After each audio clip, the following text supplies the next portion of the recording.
अखिलेश के एक सिपाही ने दे दिया धोखा, अब की बार नहीं देंगे उनको मौका। सीएम योगी के पक्ष में कर दिया था बड़ा ऐलान, तो अखिलेश ने भी मौके पे मारा छक्का। 20 साल से अखिलेश के साथ रहने वाले सिपाही ने फिर छोड़ा अखिलेश का साथ। अब देंगे अखिलेश उसको मात, भाजपा की सत्ता को हिलाकर रख देंगे अब की बार। चुनाव से पहले घबराई बीजेपी, साथ आया उनके अखिलेश का साथी, लेकिन फिर भी जाएगी हादसेबाजी। जय हो भारतीय जनता पार्टी की।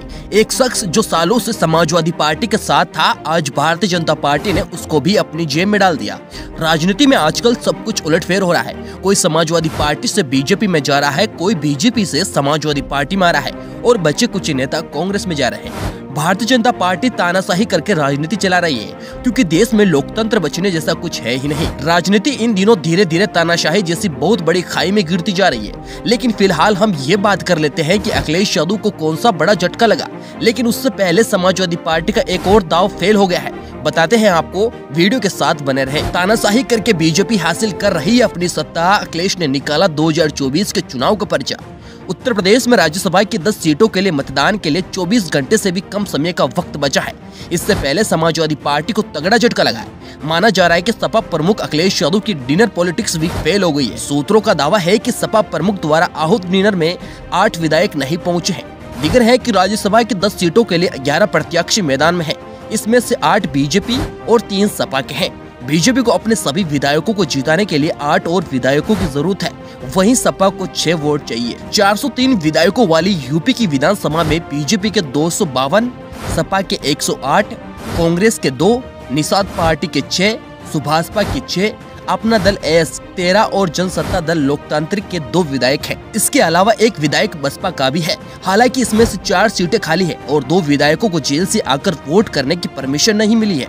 ऐसे में कुल मतदाताओं की संख्या 397 है और हर राज्यसभा सीट के लिए 37 वोटों की जरूरत है। लेकिन अब हम ये बात कर लेते हैं कि वह कौन से नेता है जिन्होंने एक बार फिर अखिलेश को धोखा दे दिया है। देश में जल्द होने जा रहे लोकसभा चुनाव से पहले उत्तर प्रदेश में नए गठबंधन की सुगबुगाहट तेज हो गई है। कहा जा रहा है कि अखिलेश यादव की समाजवादी पार्टी का राजा भैया की पार्टी से गठबंधन हो सकता है। इन अटकलों के बीच राजा भैया का एक बड़ा बयान सामने आया है। दरअसल हम बात कर रहे हैं राजा भैया की। लगभग 7 दिनों पहले राजा भैया ने एक बयान दिया। राजा भैया ने कहा कि मैंने 28 सालों में 20 साल समाजवादी पार्टी को दिए हैं। मेरे लिए समाजवादी पार्टी पहले है, मेरे लिए ये कोई राजनीतिक पार्टी नहीं है। लेकिन अब फिर तानाशाही चली और 20 साल से समाजवादी पार्टी के साथ रहने वाले राजा भैया को भी अब भारतीय जनता पार्टी ने अपनी तरफ कर लिया। पूरी कहानी आपको हम बताते हैं, चैनल को सब्सक्राइब जरूर कर लीजिएगा। खुद सीएम योगी आदित्यनाथ भी एक्टिव मूड में आ गए और राजा भैया से मुलाकात कर राज्यसभा और लोकसभा दोनों ही चुनाव के लिए उनका समर्थन मांगा। लेकिन अब राजा भैया ने आज तक से बातचीत में साफ किया है कि इस चुनाव में उनकी पार्टी बीजेपी के साथ जाएगी। उन्होंने कहा है कि सपा के लोग आए थे, लेकिन हमारी पार्टी के वोट बीजेपी उम्मीदवारों के पक्ष में जाएंगे।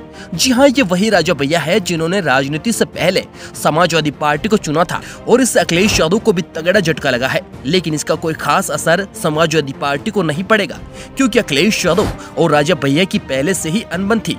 दोस्तों, आपको क्या लगता है कि इस बार का चुनाव कौन जीतेगा? कमेंट बॉक्स में अपनी राय जरूर दें।